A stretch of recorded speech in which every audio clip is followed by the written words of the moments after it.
नमस्कार, आप देख रहे हैं टाइम 8 कैपिटल। मैं हूं आपके साथ में शोभित पाठक। इस वक्त मैं मौजूद हूं भारतीय जनता पार्टी के राष्ट्रीय कार्यालय में और आज हमारे साथ में भारतीय जनता पार्टी के राष्ट्रीय प्रवक्ता टॉम वडक्कम जी हैं। टॉम वडक्कम जी से जानेंगे कि क्या कारण है कि किसानों से बातचीत नहीं बन पा रही है। आज 11वें दौर की मीटिंग चल रही है और अब से कुछ ही देर बाद उसके नतीजे सभी के सामने होंगे।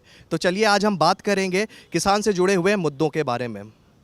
आज मैं भारतीय जनता पार्टी के राष्ट्रीय कार्यालय में मौजूद हूं और हमारे साथ में बीजेपी के राष्ट्रीय प्रवक्ता टॉम वडक्कम जी हैं। टॉम वडक्कम जी से जानेंगे कि आखिर क्या वजह है जो किसानों से बातचीत नहीं बन रही है।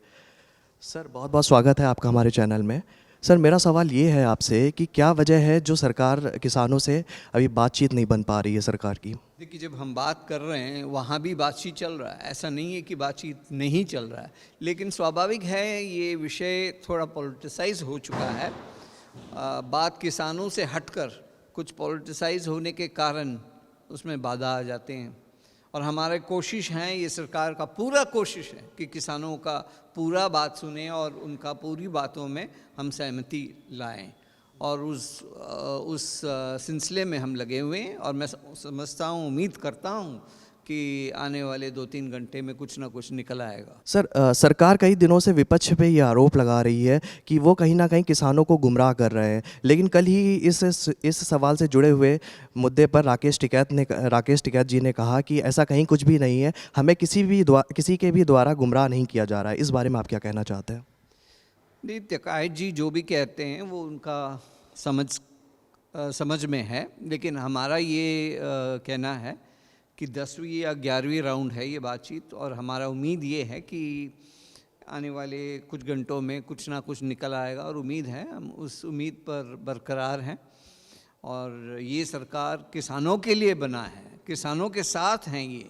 तो ऐसा एक सरकार अगर ये इसमें एक सल्यूशन नहीं ला पा रहे हैं तो ज़रूर कुछ ऐसा सिलसिला बन चुका है जो राजनीति से प्रेरित है। आज सुबह 12 बजे से विज्ञान भवन में मीटिंग चल रही है, तो क्या सर लग रहा है कि इस 11वीं दौर की बातचीत में कुछ बात बनती नज़र आएगी? उम्मीद तो बहुत है और हम चाहते भी हैं किसान घर जाएँ इस ठंड में। दिल्ली के बॉर्डर में जो बैठे हैं, हमारा पूरा कोशिश है और देखिए 18 महीने के लिए इसको स्थगित करने के लिए भी सरकार बताया गया है और मैं उम्मीद करता हूं कि अगर बात सही बने, आज ही बात इस सिलसिला को ख़त्म कर सकते हैं हम। किसान आंदोलन से जुड़ा हुआ आज 58वां दिन है, लेकिन और इस आंदोलन में कई किसान भी जुड़ते चले जा रहे हैं। लगातार इनकी तादाद जो है, लगातार किसानों की जो संख्या है वो बढ़ती चली जा रही है। तो कहीं ना कहीं ये इससे सरकार की छवि को नुकसान नहीं पहुंच रहा है? देखिए, राजनीति में जब राजनीति से प्रेरित कुछ लोग उतर आते हैं, किसान हमारे समझदार हैं, ये कौन है, कौन आ रहे हैं, हमें कोई खबर है नहीं। किसान हैं, मानते हैं किसान भी हैं, लेकिन राजनीति से प्रेरित है।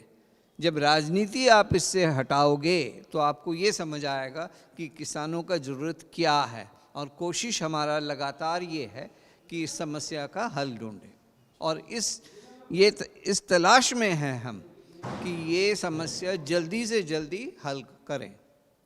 ट्रैक्टर रैली किसान हर हालत में करना चाहते हैं। अभी कुछ दिनों पहले एक जो बयान आया था कि 26 जनवरी सरकार की नहीं है, 26 जनवरी हम सभी की है। अगर ट्रैक्टर रैली होती है तो ऐसे में सरकार किसानों से कैसे तालमेल बैठाएगी?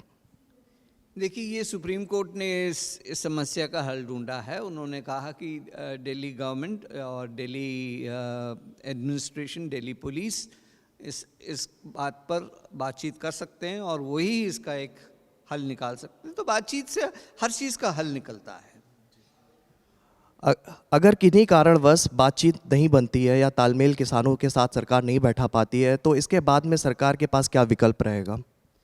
देखिए, मैं अंग्रेज़ी में इसको ऑप्टिमिज्म कहते हैं। मैं इसको एक विकल्प समझता हूँ कि एक समस्या का हल होगा। ऐसा कुछ नहीं है जो समस्या का हल नहीं हो सकता है। तो मैं उम्मीद करता हूँ कि इसका हल निकल आएगा। जैसा कि टॉम वड़क्कम जी ने बताया कि सरकार जो है किसानों की हितैषी है और 11वें दौर की वार्ता जो आज चल रही है उससे कहीं ना कहीं कोई विकल्प तो ज़रूर निकलेगा जिससे किसान और सरकार के बीच में बात बनेगी। हम किसानों से जुड़े हुए तमाम मुद्दे आप तक पहुंचाते रहेंगे। देश दुनिया से जुड़ी खबरों को देखने के लिए देखते रहिए टाइम 8 कैपिटल।